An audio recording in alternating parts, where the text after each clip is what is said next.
I am not completely happy about it. I think somehow the financial bit did not come out as strongly as I would have liked it to come out. The one thing that continues to worry me is if I was reading a story and I was absorbed in it, would I spend any time at all looking at an ad? It's going to be a major distraction by reading the story. I hope that it does not go against me. Just awaiting the results for now. I think right now I'm just getting all restless. I can kind of, just get out there and get it over with. So first of all, I'll introduce my business in terms of what is our vision, mission, what do we actually do. So Aspire Ventures is a venture which actually creates and delivers skill-based learning programs and employability solutions. We are specifically focusing on the challenges and opportunities faced along the entire diaspora of skilled manpower in the healthcare delivery sector. There is a huge shortage today of paramedical staff, nurses, technicians, and this need is endorsed both by the government and the industry at large today. Some of the niche areas where we are focusing on are listed here, like for instance, lab technicians, operation theatre OT technicians. These are some of the specific skill areas in addition to the general skill requirements in terms of communication, customer support, business etiquette, which is largely missing in the biggest chunk of the staff that is deployed in the healthcare delivery sector. So these are some of the numbers in terms of the cost. So we're talking about an investment of about 7 crores and then a cost over there. You haven't broken it down to... So actually it is broken down, but I've tried to summarize it without an Excel sheet over here. There are 3 critical aspects of the cost. The total fixed setup cost per center, which deals with actually getting the center up and running in terms of infrastructure. Where would they get the practical training? The practical training comes from the internship, the 3 months internship program that is for... With the hospital? With the hospital, that's correct. And why would they allow your people to go and get trained? Most hospitals cut costs. That's right. Having a handful of trained nurses. Yes. And a lot of untrained nurses. Yes. So that when some things go wrong, the trained nurse is put there up front to say, correct, she's a trained nurse, she was handling this. Correct. Right? Yes, you're right. That's because the current if they state. were interested, you wouldn't be the first addressing this. That's very true actually what you're saying, sir. Because so why will they partner with you? That's what I'm trying to... Yeah, so that's very interesting because this is exactly the conversation that I had in my first business development meeting when I approached a hospital group in Hyderabad. So we asked them what is the current scenario, and they said that this is exactly what they do. When a need arises, they pull in more skilled nurses, senior nurses, or they provide training on an ad hoc basis. Now what they say is that this is a very tactical approach. We cannot survive given the fact that the expansion plans that we have, this is something that we cannot handle. They have an audit every 2 months in terms of the ability of customer facing staff. This is what they yeah, so they not only survive, they prosper on that model. Yeah, so I mean they are actually telling us, can you provide an end-to-end solution to it? Thank you.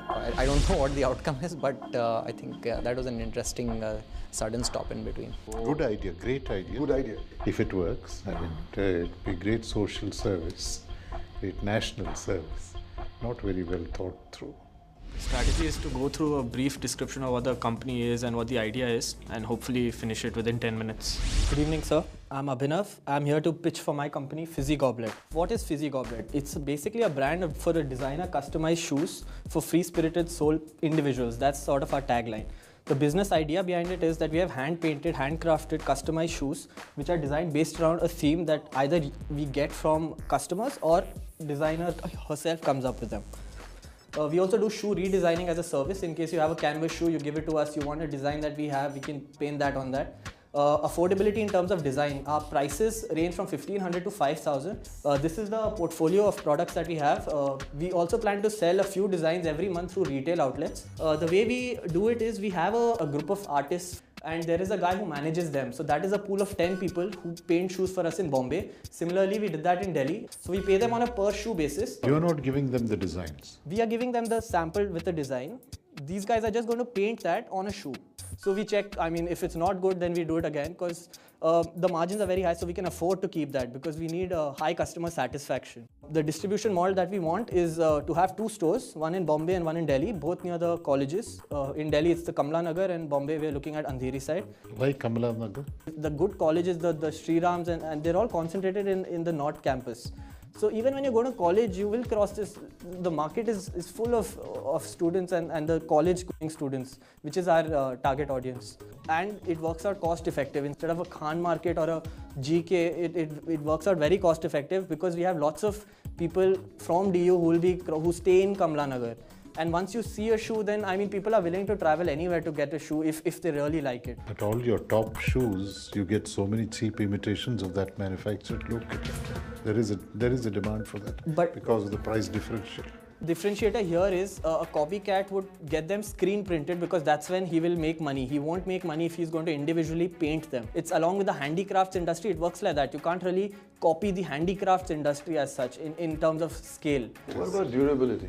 I have been wearing my shoes for over a year and washing them, using them in the winters, the monsoon, everything, and they're just fine. The paint But we are doesn't also go. it doesn't. That's the thing here. It doesn't go because we have a lac coat on it after the fabric paint. So that sort of makes it longer lasting. Thank you, sir. People want to look different, feel different. And he's cashing in on He's that. cashing in on that. cashing And I on think that, he understands the market well because he that's comes right, yes. from the market. This is a success story. Success story. This will sell. Okay. They liked the idea, they had a few questions. All of them were thought through before in advance, so I had answers ready for them and they liked the answers and the justification. So all in all, it was a good presentation. Now, my question to you, sir, is are we in a quandary about who is going to be eliminated today, or you feel that there is someone that No, definitely... there are two ways doing this. Right. One is to look at who needs to be eliminated.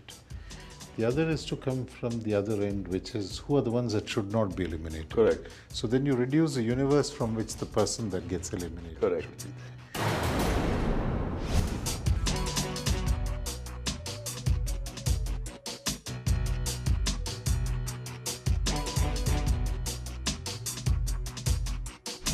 Now the question, sir, is we've got to come to the main event, which is the elimination. There is a great chance that you might be eliminated today.